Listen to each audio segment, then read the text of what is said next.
Hello dear students. पढ़ने और पढ़ाने के इस क्रम में मैं डॉक्टर विनीता अरोड़ा आपके सामने एक important topic analysis of time series के कंपोनेंट्स ऑफ टाइम सीरीज के बारे में आज हम अपनी क्लास में समझने वाले हैं। लेकिन हमारी क्लास में आगे बढ़ें उससे पहले आप हमारे चैनल को सब्सक्राइब करें, क्योंकि ऐसे ही इम्पॉर्टेंट वीडियोस के साथ टॉपिक्स के साथ हम हर हफ्ते आपसे मिलने वाले हैं। तो चलते हैं आज की ई क्लास की ओर।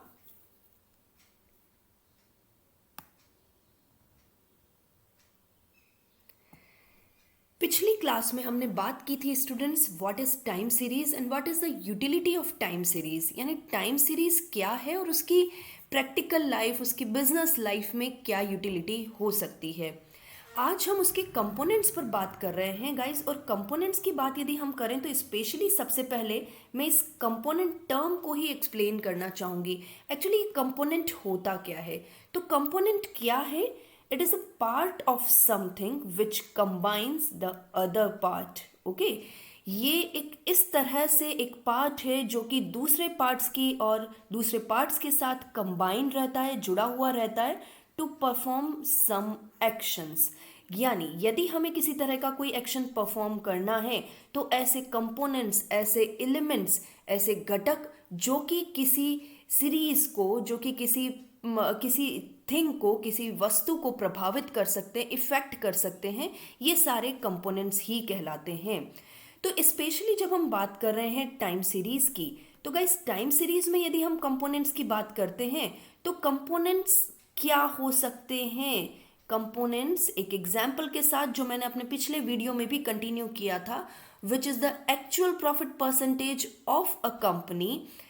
यहाँ पर हमने देखा था कि 2016 में किसी कंपनी के प्रॉफिट परसेंटेज 27%, 17 में 30%, 18 में 35% एंड सो ऑन। यहाँ हमने देखा कि 19 और 20 में प्रॉफिट परसेंटेज डिक्रीज हो गए हैं और 21 में कुछ इम्प्रूव होते हुए 22 यानी मार्च 22 में ये प्रॉफिट परसेंटेज इंक्रीज हुए हैं। देखिए अब कंपोनेंट्स का क्या इम्पैक्ट है यहाँ पर।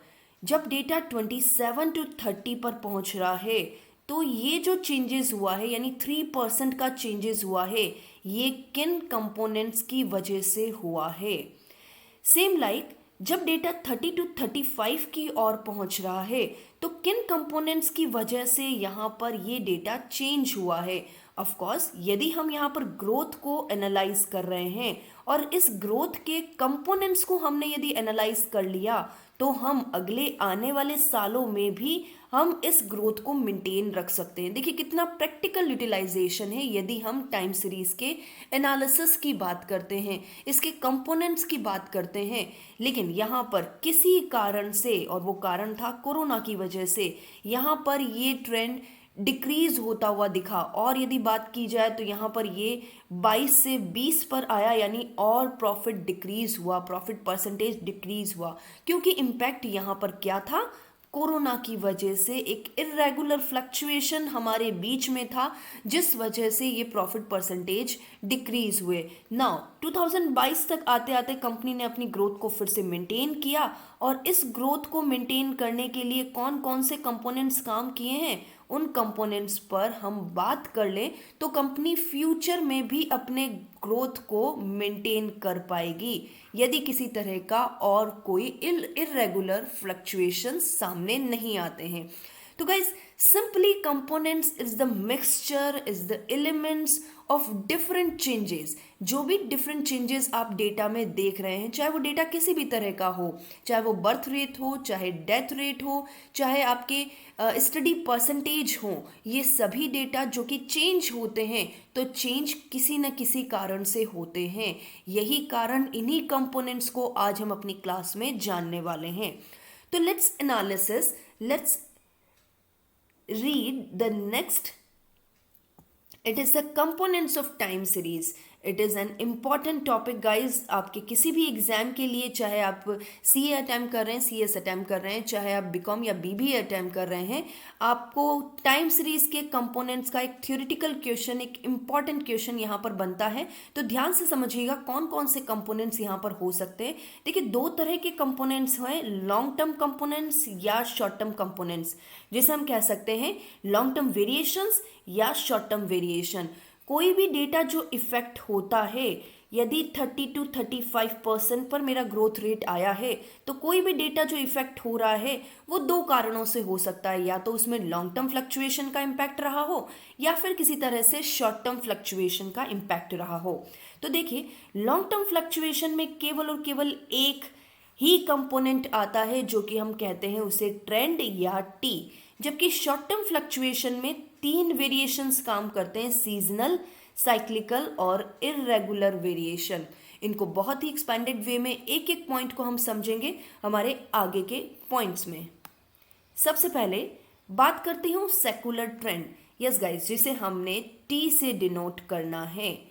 ये सेकुलर ट्रेंड या दीर्घकालीन प्रवृत्ति क्या होती है, ये मैं आपके सामने बताती हूँ। देखिए, सिंपली इसकी डेफिनेशन की बात करें तो it is the basic tendency, एक ऐसी टेंडेंसी है जो कि एक सीरीज में ग्रोथ या डिक्लाइन को बताती है, यानी इंक्रीज और डिक्रीज को बताती है over a period of time. Yes, दीर्घकालीन, long term, it means over a period of time. एक लंबे समय के लिए हम किसी टेंडेंसी को देखते हैं, ट्रेंड को देखते हैं। कई बार हम कहते हैं ना, फैशन इंडस्ट्रीज में भी ये ट्रेंड चल रहा है, या गोल्ड रेट्स में ये ट्रेंड चल रहा है। तो इस तरह से ये ट्रेंड शब्द ही यहाँ से आया है। जब हम लॉन्ग टर्म किसी सीरीज के चेंजेस के एनालिसिस को देखते हैं, it is called the secular trend. तो देखिए, कुछ एग्जाम्पल के साथ मैं आपको यहाँ पर एक्सप्लेन करती हूँ। सबसे पहले यदि हम बात करें डेथ रेट की, गाइस, यदि हम डेथ रेट्स की बात करें ओरिजिनल डेटा के साथ, यदि मैं आपको बताऊं तो 1950 में हमारे इंडिया का डेथ रेट था 28.16%, यानी 100 बच्चे पैदा होते थे, उसमें से 28 बच्चे मर जाते थे। लेकिन अब यदि हम बात करें 2022 का, तो डेथ रेट डिक्रीज होकर हो गई है 7.38%, यानी 100 बच्चों में से केवल 7% बच्चों की डेथ हो जाती है। तो ये जो चेंजेस हुआ है गाइज, ये किस वजह से? मेडिकल फैसिलिटीज इंप्रूव हुई है, कई तरह से लोगों में अवेयरनेस आई है, कि कई कारण हो सकते हैं। लेकिन हम एक लॉन्ग टर्म में, यानी हम 60-70 सालों की बात करें, तो इन 70-72 सालों में हम यहाँ पर देख रहे हैं कि यहाँ पर एक डिक्रीज ट्रेंड दिख रहा है, डेथ रेट गिरती हुई दिख रही है। तो ये लॉन्ग टर्म में हमने डिक्लाइन को देखा over a period of time, it is the tendency, decreased tendency. इसी तरह से एक और एग्जाम्पल की बात करती हूँ गाइज, वीट प्रोडक्शन हम ले लेते हैं। भारत में गेहूं के उत्पादन की बात करें गाइज, तो देखिए 1980 से बात करती हूँ। यहाँ पर तो हमने 70-72 साल का हमने यहाँ पर ट्रेंड लिया था। अब थोड़ा सा हम टाइम घटाते हैं, 1980 की बात करती हूँ। तो 1980 में 31.7 मेट्रिक मिलियन टन हम यहाँ पर वीट का, गेहूं का उत्पादन करते थे। और ये उत्पादन 2020 में क्या हो गया? ओरिजिनल डेटा है गाइज, जो मैंने गवर्नमेंट के स्टैटिस्टिक्स साइट से लिए हैं, और ये अब बढ़कर हो गया है 108.4 मिलियन टन। आप देख रहे हैं 1980 में जहाँ पर केवल 31 मिलियन टन के करीब ही हम उत्पादन करते थे, वहाँ पर अब ये उत्पादन बढ़कर 108 मिलियन टन हो गया है। कैसे? इरिगेशन फैसिलिटीज़ बढ़ी हैं, गवर्नमेंट ने काफ़ी ध्यान दिया है फर्टिलाइजर्स पर, फार्मर्स के बेनिफिट पर कई तरह की लोन फैसिलिटीज़ भी अवेलेबल करवाई है, सीड का टाइप भी बढ़ा है, कई तरह से हमने टेक्नोलॉजी में इम्प्रूव किया है। इसी वजह से यहाँ पर इंक्रीज ट्रेंड दिख रहा है। लेकिन गाइज, जब मैं यहाँ पर एनालाइज कर रही थी वीट के डेटा को, तो यहाँ पर मैंने देखा 2021 का डेटा। 2021 का डेटा जो था वो कुछ इस तरह से, वो था 109.5। देखिए 2021 में तो बढ़ा हुआ था, लेकिन 2022 में ये घट गया। तो यहाँ पर आपको साफ पता पड़ रहा है कि शॉर्ट टर्म में तो अप एंड डाउन चल ही रहे हैं। यदि हम एक साल की बात करें, मेरे पास 2020 का भी डेटा है, 2020 में ये था 107.8। तो जब हम शॉर्ट टर्म की बात करें तो शॉर्ट टर्म में इंक्रीज हो रहा है, कभी डिक्रीज हो रहा है, ये चीज़ें आप देख रहे हैं। यहाँ पर इंक्रीज हो रहा है तो यहाँ पर डिक्रीज हो रहा है। शॉर्ट टर्म में एक तरह से वेरिएशन इंक्रीज डिक्रीज हो सकते हैं, लेकिन यदि हम एक लॉन्ग टर्म वेरिएशन की बात करें, जो कि हम ट्रेंड की बात करते हैं, तो लॉन्ग टर्म वेरिएशन में जहां 1980 में ये 31 मिलियन टन था, वो बढ़कर 108 मिलियन टन हुआ है। तो गाइस, इन 40 सालों में, इन 42 सालों में ये एक इंक्रीज ट्रेंड यानी ग्रोथ ट्रेंड की ओर इंडिकेट कर रहा है। एक और एग्जाम्पल गोल्ड रेट्स की तरफ लेती हूँ। आप सभी बहुत अच्छे से जान रहे हैं गोल्ड रेट्स जो 2012, और मैं अपने पीरियड को कम करती हूँ, 31,000 के समथिंग कुछ थे, ओरिजिनल डेटा हैं। ये 2022 में बढ़कर 53,000 तक पहुँचे हैं। तो गाइस, ये चीज़ें आप देख रहे होंगे कि किस तरह से एक लंबे समय में हम किसी आइटम की या तो ग्रोथ को देखते हैं या उसके डिक्लाइन को देखते हैं। It is simply called the trend. आगे चलते हैं गाइस, शॉर्ट टर्म वेरिएशन की बात करते हैं। शॉर्ट टर्म वेरिएशन यानी 1 साल या 2-3 साल या 4-5 सालों तक की ही बात हम कर रहे हैं।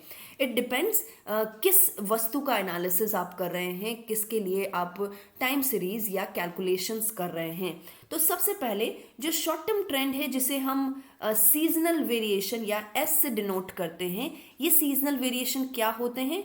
ये वेरिएशन ऐसे हैं जो कि सीजन की वजह से अकर होते हैं, लेकिन with in a year. Simply ध्यान रखिएगा, seasonal variation with in a year यानी 1 साल या उससे कम के अंदर अंदर इम्पैक्ट करते हैं।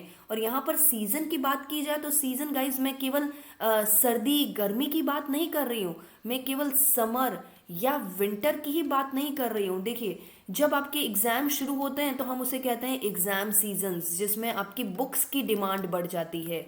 यदि हम कई बार कहें कि शादी का सीज़न, हमारे इंडिया में शादियां बहुत अच्छे से होती है, जब शादी का सीज़न आता है तो गारमेंट्स के रेट बढ़ जाते हैं। यदि शादी का सीज़न आता है तो बैंड वालों के रेट बढ़ जाते हैं। शादी का सीज़न आता है तो गोल्ड के रेट्स भी बढ़ जाते हैं।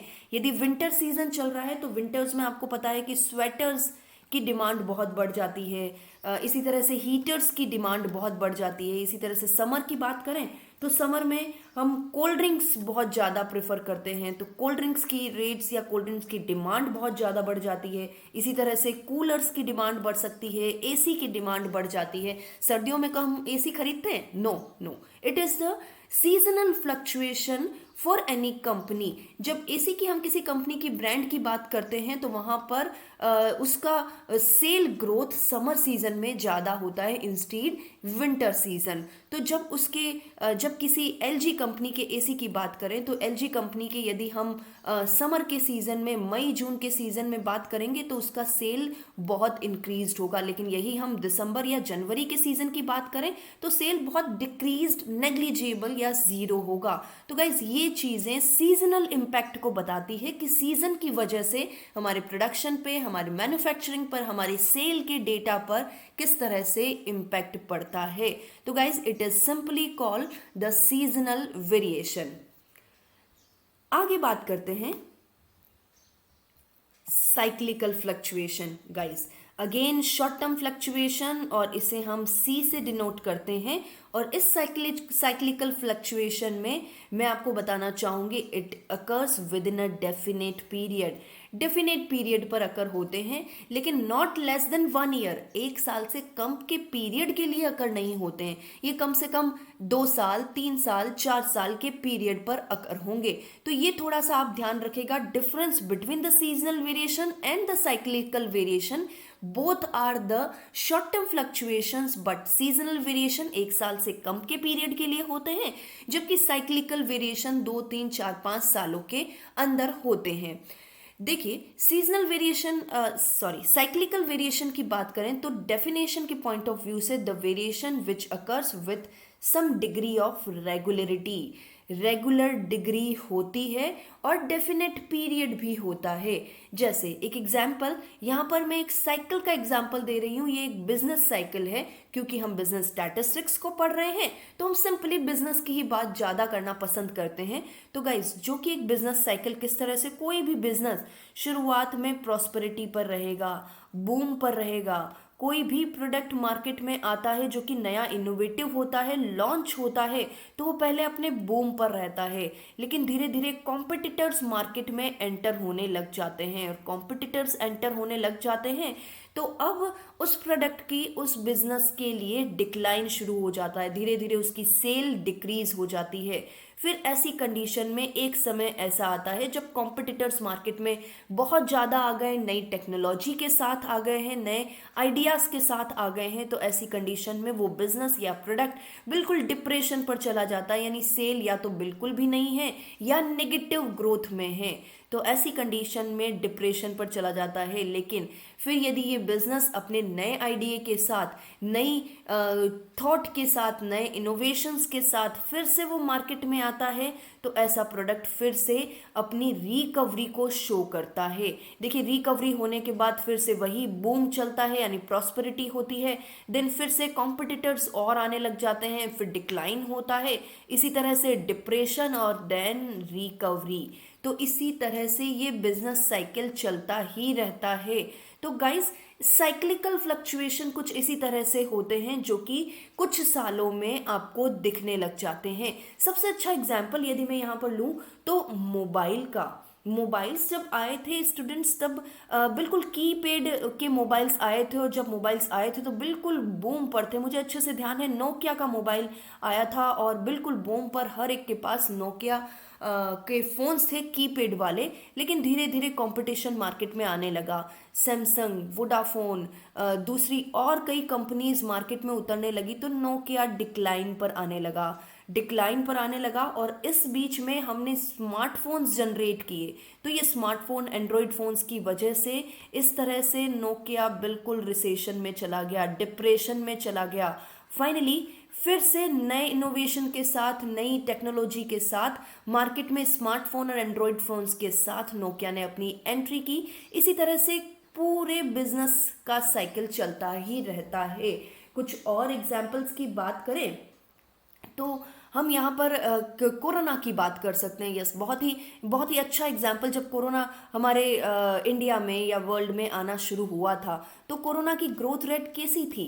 कोरोना बहुत ही बूम पर था भाई। सेकंड वेव में तो हमने बहुत बहुत नुकसान, इकोनॉमी पॉइंट ऑफ वाइज भी, और हमने लोगों का भी नुकसान देखा है, काफ़ी डेथ हुई थी। तो जब कोरोना आया था तो काफ़ी बूम पर था, फिर धीरे धीरे वैक्सीन डेवलप हुई और ये कोरोना का ट्रेंड डिक्लाइन होने लगा। और धीरे धीरे ये अब, क्योंकि अब टेक्नोलॉजीज बढ़ रही हैं, वैक्सीन्स बढ़ रही है, जिस तरह से हम इस पॉइंट ऑफ व्यू पर इंक्रीज हो रहे हैं, कोरोना बिल्कुल डिप्रेशन में है, फोर्थ वेव आने में है, लेकिन धीरे धीरे ग्रोथ कर रही है। अभी तो डॉक्टर्स ने ये तक कहा है कि ये सिंपली फ्लू की तरह बीमारी हो गई है। तो इस तरह से एक साइकिल चलता रहता है। और अब यदि हम देखें तो नए रूप में कई बीमारियां जनरेट होकर फिर से प्रॉस्पेरिटी, डिक्लाइन और डिप्रेशन, रिकवरी की सिचुएशन पर चलती जाएंगी। तो गाइस, बिजनेस के साथ साथ प्रैक्टिकल लाइफ में भी इस तरह के वेरिएशन बहुत इम्पैक्ट करते हैं। आगे चलते हैं, इरेगुलर और रैंडम वेरिएशंस। देखिए, अब इरेगुलर या रैंडम वेरिएशन जिसे हम आई से डिनोट कर रहे हैं, सबसे इंपॉर्टेंट इसे रेजिडुअल वेरिएशन कहते हैं, यानी जो बचा हुआ रह गया है। ट्रेंड के बाद, साइक्लिकल और सीजनल वेरिएशन के बाद जो भी बचा हुआ है वो इरेगुलर वेरिएशन है। यानी टोटल इम्पैक्ट में जब आप 30 to 35 आ रहे हैं तो इस 5 की जो ग्रोथ रेट में इन चारों का इम्पैक्ट होना चाहिए। वो ट्रेंड भी हो सकता है, सीजनल भी हो सकता है, साइक्लिकल भी हो सकता है और इरेगुलर भी हो सकता है। जब इन तीनों के ट्रेंड का इम्पैक्ट नहीं है तो वो बचा हुआ जो रेजिडुअल है, वो बचा हुआ शेष अवशेष जो है वो इरेगुलर फ्लक्चुएशन ही है। समझते हैं इरेगुलर फ्लक्चुएशंस होते क्या हैं। ये शॉर्ट इन ड्यूरेशन, बहुत कम समय के लिए होते हैं, कोई रेगुलरिटी इनमें नहीं होती है, यानी आप इसके अकरेंस पैटर्न को प्रिडिक्ट ही नहीं कर सकते, अचानक से हो जाते हैं। कभी कभी आप सोचते होंगे ना, अचानक से आपका दिन बहुत अच्छा जाता है, कभी कभी आपका दिन बहुत ही खराब जाता है।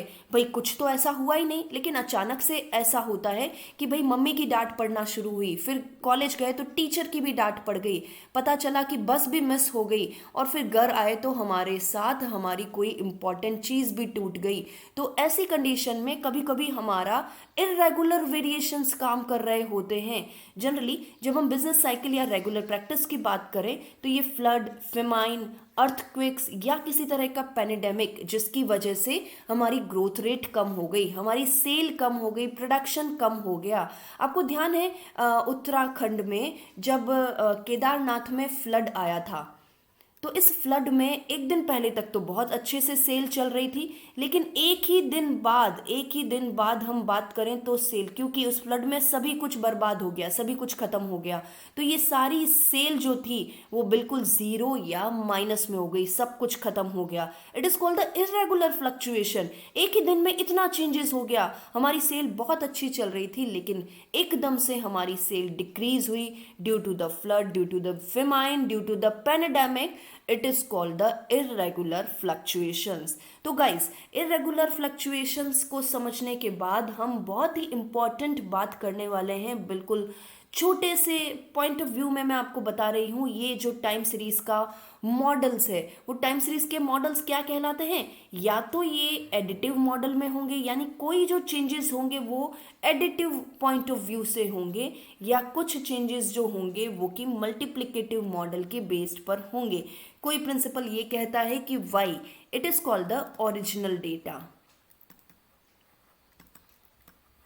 ओरिजिनल डेटा क्या है?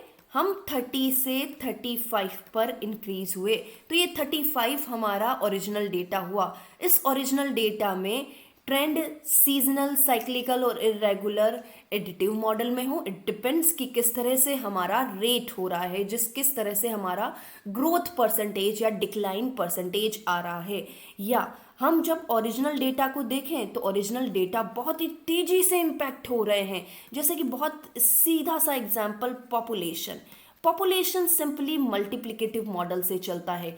एक होता है 1 से 2, 2 से 4, 4 से 8, 8 से 16, 8 से इसी तरह से बढ़ता जाता है, यानी पॉपुलेशन ऑलवेज मल्टीप्लिकेटिव मॉडल पर चलता है। लेकिन जब हम प्रोडक्शन की बात करते हैं तो प्रोडक्शन जनरली एडिटिव मॉडल पर चलता है। तो ये दो तरह के मॉडल सिंपली दिए गए हैं जिसमें हम देखते हैं कि हमारे ये टाइम सीरीज के component additive point of view से जुड़े हुए हैं या मल्टीप्लिकेटिव पॉइंट ऑफ व्यू से जुड़े हुए हैं। तो गाइज, ये थी हमारी आज की क्लास जिसमें हमने देखा different components of time series and at last the time series models.